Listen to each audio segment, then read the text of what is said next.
Bismillahirrahmanirrahim. Assalamualaikum warahmatullahi wabarakatuh. Alhamdulillahirabbil alamin, wassalatu wassalamu ala asrafil anbiya'i wal mursalin Sayyidina Muhammadin wa ala alihi wa ashabi ajmain. Marilah kita menjadikan puji dan syukur kehadirat Allah Subhanahu wa taala, karena dengan izin dan kuasanya semata sehingga alhamdulillah kita lanjutkan materi pendidikan agama Islam yang pada minggu yang lalu kita telah belajar tentang kontrol diri, dan pada pagi hari ini atau pada hari ini kita akan lanjutkan dengan materi tentang berprasangka yang baik. Materi tentang berprasangka yang baik ini terdapat dalam Quran surat Al-Hujurat ayat 12 yang bunyinya A'udzubillahi minasyaitonirrajim, bismillahirrahmanirrahim. Ya ayyuhalladzina amanu istanibu katsiran minaz-zonni inna zonni ba'da zonni summa walau tajassasu wala yagtab ba'dukum ba'don ayuhibbu ahadukum ayakula lahma ahihi maitan fakarihtumuhu wattaqullaha innallaha tawwabur rahim.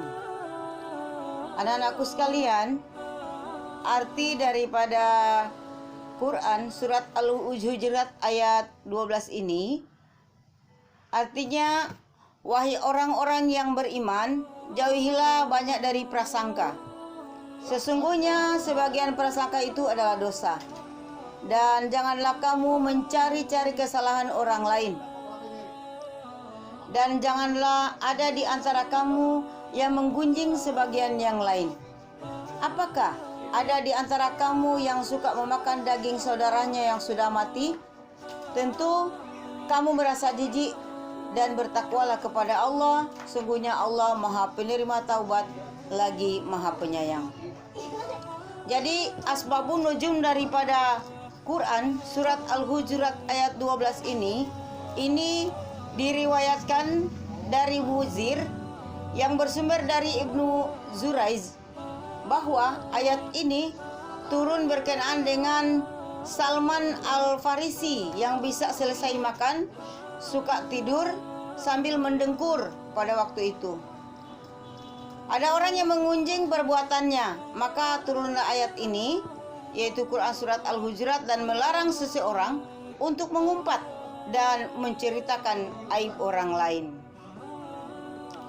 Dalam Quran surat Al-Hujurat ini terkandung larangan untuk berprasangka buruk, atau namanya kebalikan daripada husnudzon, yaitu suudzon, atau berbuat tajassus. Tajassus itu adalah mencari-cari kesalahan orang lain atau menggibah atau menggunjing orang lain. Jadi berprasangka buruk itu sangat dilarang, karena prasangka buruk adalah suatu pada fakta yang tepat, seperti tidak bijak kalau orang yang berprasangka buruk. Ketika membaca berita di media yang memberitakan tentang kejelekan, menyibukkan dengan mencari kesalahan dan keburukan diri kita sendiri agar kita dapat berintrospeksi terhadap kekurangan kita. Itu tentu saja agar kita memperbaiki kekurangan kita.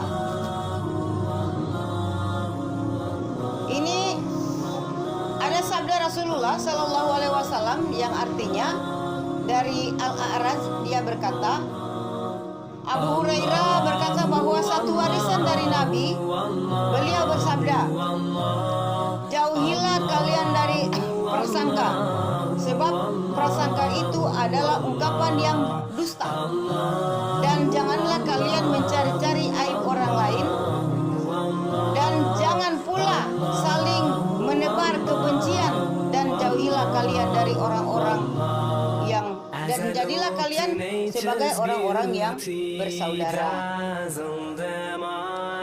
Jadi hadis ini menjelaskan bahwa ghibah adalah menyebut orang lain yang tidak hadir di hadapan penyebutnya dengan sesuatu yang tidak disenangi oleh yang bersangkutan. Dapat dikatakan bahwa ghibah itu adalah membicarakan dan menyebutkan kejelekan orang lain. Ya, tentu tidak ada satu orang pun yang senang dibicarakan oleh orang lain. Jadi anak-anakku sekalian, kita sendiri saja tidak senang dibicarakan oleh orang lain, apalagi orang lain kita yang membicarakan orang lain. Jadi tidak berniat untuk mencari kebenaran, tetapi hanya untuk sekedar melampiaskan dan memuaskan hawa nafsu untuk membicarakan kejelekan orang lain. Jadi dengan maksud mempermalukan seseorang dengan orang lain, dan seseorang yang melakukan ghibah berarti sifat takabur karena merasa dirinya lebih hebat daripada orang lain. Anak-anakku sekalian, selain daripada kontrol diri, kita seorang muslim itu harus berprasangka baik atau husnuzon kepada Allah Subhanahu wa taala, diri sendiri dan sesama manusia. Kalau husnuzon kepada Allah berarti bahwa Allah memiliki sifat maha sempurna, maha kuasa atas segala sesuatu, dan maha pengasih dan juga maha penyayang. Kemudian kita harus berhusnuzon terhadap Allah Subhanahu wa taala.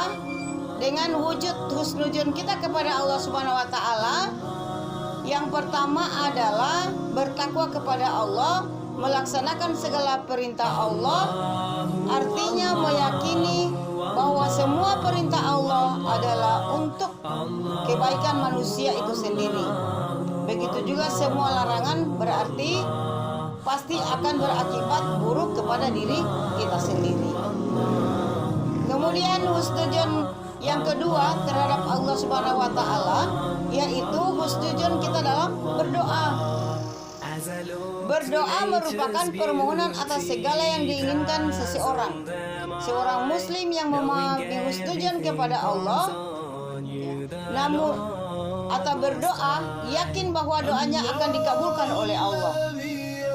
Namun bila belum dikabulkan, maka akan berpikir yang terbaik, akan menerimanya dengan penuh keikhlasan. Kemudian husnuzon kepada Allah yang ketiga adalah husnuzon dalam berikhtiar dan bertawakal. Setiap kita punya ikhtiar, tawakal kepada Allah, maka kita harus berprasangka baik kepada Allah. Karena ikhtiar adalah merupakan usaha yang dilakukan seseorang untuk mendapatkan hal yang dicita-citakan. Misalnya kita bercita-cita untuk menjadi dokter, jadi kita harus berikhtiar, berusaha, berikhlas dan tawakal kepada Allah Subhanahu wa taala. Itulah diantaranya bagaimana kita husnuzon kepada Allah Subhanahu wa taala. Kemudian bagaimana kita husnuzon kepada orang lain.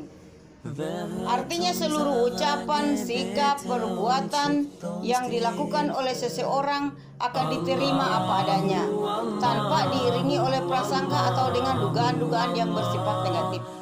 Jadi kalau kita bercerita dengan orang lain, apa yang mereka ceritakan itu kalau kita anggap tidak baik, maka tetap kita berpikir positif kepada orang lain. Kemudian husnuzon yang berikut adalah husnuzon kepada diri sendiri. Seorang yang berprasangka baik kepada diri sendiri akan menyadari bahwa setiap manusia memiliki kelebihan dan kekurangan. Jadi kita semua ini memiliki kelebihan dan kekurangan.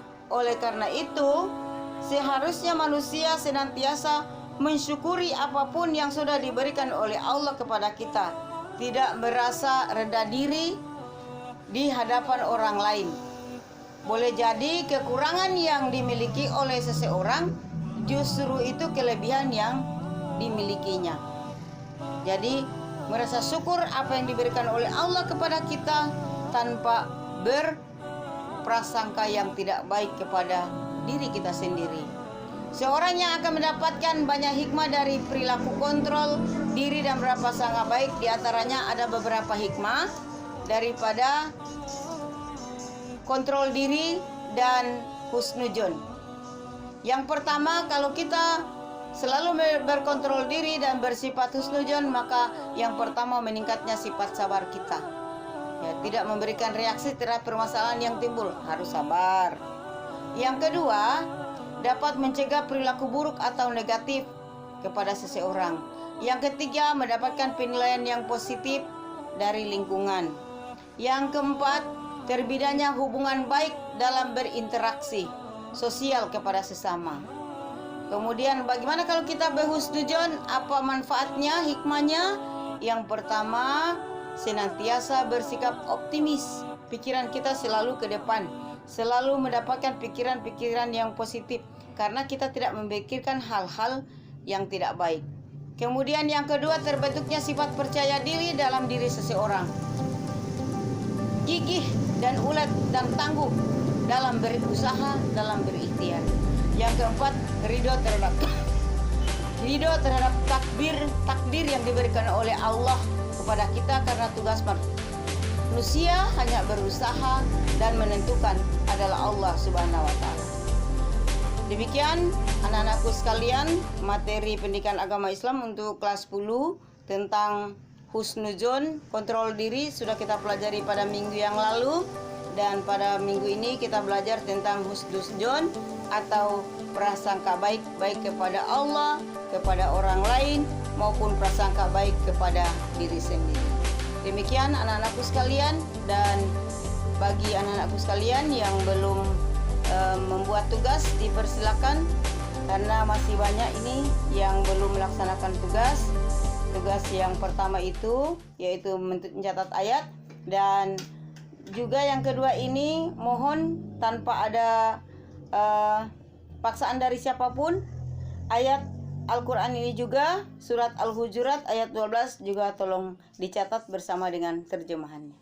Demikian materi kita pada hari ini, dan insya Allah nanti kita lanjutkan minggu depan.